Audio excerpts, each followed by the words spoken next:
When I found out Release That Witch was an isekai, my exact reaction was, not another isekai anime? Because let's be honest, we've seen plenty of bad isekai anime over the years. The kind that start with an interesting idea and then become completely forgettable a few episodes later. But somehow, Release That Witch managed to keep me watching from beginning to end, and that wasn't something I expected at all. In the current generation of anime, where most stories have already been told in one way or another, that's already a pretty impressive achievement. Now, funnily enough, I actually started this anime knowing absolutely nothing about it. I just saw that the entire season was already released. The poster looked interesting, so I thought, why not give it a try? And I'm glad I did. The anime starts pretty simple. The first few episodes focus on introducing the protagonist, the world, and this struggling border town he suddenly finds himself responsible for. Nothing huge happens right away.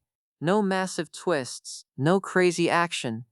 But the story keeps moving. The town develops. New problems appear, new allies join, and little by little, the world starts opening up. For me, episode 4 was where everything started coming together. The conflict with the neighboring province becomes more important, the political side becomes more interesting, and suddenly, it feels like the story is building towards something much bigger. One thing I really liked is how the protagonist solves problems, not just because he has modern knowledge. A lot of isekai protagonists have that. What makes him interesting is that his decisions actually matter. The moment he refused to let criminals buy their way out of punishment, even when a noble tried to interfere, that was the moment I started understanding what kind of ruler he wanted to become. And moments like that give weight to his actions. But my favorite part of the anime is probably its storytelling. It doesn't spoon-feed the audience, not even a little. Instead, it drops small pieces of information throughout the story, different perspectives, small details, political hints, character motivations, and then it trusts you to connect the dots yourself. I genuinely wish more anime did this, because it makes the world feel alive. Instead of stopping every few minutes to explain everything, the story allows the audience to figure things out naturally, and that made the political side of the anime much more enjoyable for me. I also liked the tension between all the different groups. The nobles, the church, the witches, the neighboring territories. Everyone has their own goals, their own interests. And because of that, the political atmosphere feels surprisingly natural without becoming complicated. Before I realized it, episode 4 was over. Then episode 5 was over. And whenever that happens, I know I'm having a good time. Animation-wise, it's pretty decent. Nothing groundbreaking, nothing insane, but it looks good.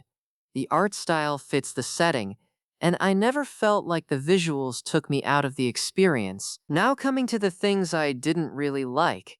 I don't have any major complaints. My only complaint, rather compliment, is that I wanted more episodes, because once the season ended, I immediately wanted to continue the story. So who should actually watch this? If you enjoy kingdom-building stories, political fantasy, and protagonists using modern knowledge to improve their territory, there's a very good chance you'll enjoy Release That Witch. One final thing. If you didn't already know, Release That Witch is actually a Donghua. The art style, the presentation, even the overall feel of the series is much closer to anime than what most people usually expect from Donghua. Overall, I had a much better time with Release That Witch than I expected. It's not trying to reinvent the genre, but it executes its ideas well. It kept me interested, and I genuinely enjoyed watching it. Definitely worth giving a try. Thank you for watching. Until next time, take care.